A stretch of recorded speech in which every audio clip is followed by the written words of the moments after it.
Bill మీకు టెన్షన్గా వస్తుంది. ఇచ్చిన డబ్బు ప్రకారం సప్లై చేసేటువంటి పదార్థాలు, అది బియ్యం కానీ, పప్పు కానీ, ఉప్పు కానీ, కూరగాయలు కానీ నాణ్యతతో కూడుకునే ఉండాల్సిందే. పాలు కానీ ఎక్కడ నాణ్యత లోపించినా ఉపేక్షించడానికి మేము ఎవరో సిద్ధంగానో చాలా కఠినంగా చర్యలు ఉంటాయి. ఇది పేదలకి, చదువుకునే బిడ్డలకి వారి ఆరోగ్యాన్ని దృష్టిలో పెట్టుకుని మనం పెంచినటువంటి డబ్బులతో ఈరోజు పెడుతున్నటువంటి ఆహారం. ఈ ఆహారంలో ఎక్కడ కల్తీ ఉండటానికి వీల్లేదు, పరిశుభ్రత సంబంధించి కూడా ఎక్కడ తేడా రావడానికి వీల్లేదు. అందుకోసమే అధ్యాపకులందరికీ కూడా, రాష్ట్ర వ్యాప్తంగా ఉన్నటువంటి అధ్యాపకులందరికీ కూడా నేను ఒకటే విజ్ఞప్తి చేస్తూ ఉన్నాను. ఇంటి దగ్గర తల్లిదండ్రులు, పాఠశాలలో మీరే తల్లిదండ్రులు. ఈ బిడ్డలకి ఇంట్లో తల్లిదండ్రులు ఎంత జాగ్రత్తగా తన బిడ్డ గురించి తప్పిస్తారో ఇక్కడ చదువుకునే పిల్లలందరికీ మీరే తల్లిదండ్రులు. అంతే తపనతో ఆ బిడ్డల ఆరోగ్యం గురించి మీరు చూసుకోవాలి. మీ పాఠశాలలో మీ సారథ్యంలో చదువుకున్నటువంటి బిడ్డ భవిష్యత్తులో అతను ఎంత ఉన్నత స్థానానికి పోయినా నన్ను గుర్తుపెట్టుకునేది ఇంట్లో తల్లిదండ్రులు, తర్వాత విద్యాబుద్ధులు నేర్పిన మిమ్మల్నే, అధ్యాపకులనే గుర్తుపెట్టుకుంటారు. మీరు బాగా చెప్తే పూజిస్తారు, బాగా చెప్పకపోతే జీవితం మొత్తం గుర్తుపెట్టుకొని బాధపడుతూ ఉంటారు. నాకు తెలిసి ఈ రాష్ట్రంలో ఉన్నటువంటి ఇటువంటి పాఠశాలలో విద్యాబుద్ధులు నేర్పేటువంటి అధ్యాపకులంతా కూడా పూజింపబడాలని నేను బలంగా కోరుకుంటున్నాను. మీరంతా గౌరవింపబడాలి, పూజింపబడాలి. అదే మన సంస్కృతి కూడా. అందుకే మీ అందరు కూడా నేను విజ్ఞప్తి చేస్తా ఉన్నాను. మీకు భగవంతుడు ఇచ్చినటువంటి వరం, ఒక విద్యాబుద్ధులు నేర్పేటువంటి తల్లిదండ్రులుగా ఇన్ని వేల మందికి పాఠాలు చెప్పే పాఠశాలలో మీరు అధ్యాపకులుగా రావటం, తల్లిదండ్రులుగా వాళ్ళకి 2 బిడ్డలో 3 బిడ్డలకు చదువు చెప్పించి భవిష్యత్తును ఏర్పాటు చేసే అవకాశం ఉంటుంది. మీకు మాత్రం కొన్ని వందల వేల మంది బిడ్డల్ని భవిష్యత్తు అందించేటువంటి అవకాశం భగవంతుడు మీకు ఇచ్చాడు.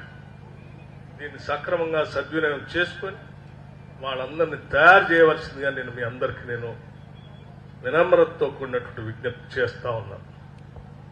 ఎక్కడ పొరపాటున తేడా వచ్చినా ఈ ప్రభుత్వం మాత్రం నిరంతరం ఈ రెసిడెన్షియల్ స్కూల్స్ పైన, హాస్టల్స్ పైన నిరంతరం పర్యవేక్షణ చేస్తూ ఉంటాం.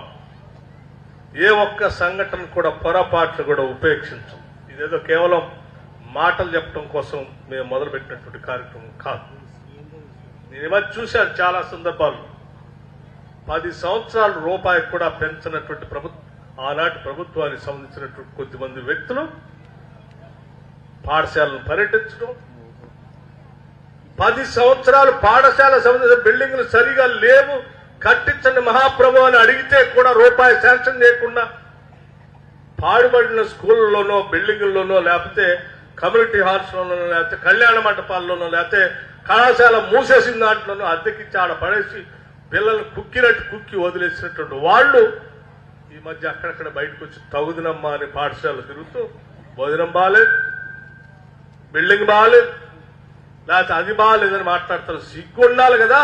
అవన్నీ జరగడానికి మీరే కదా కారణం.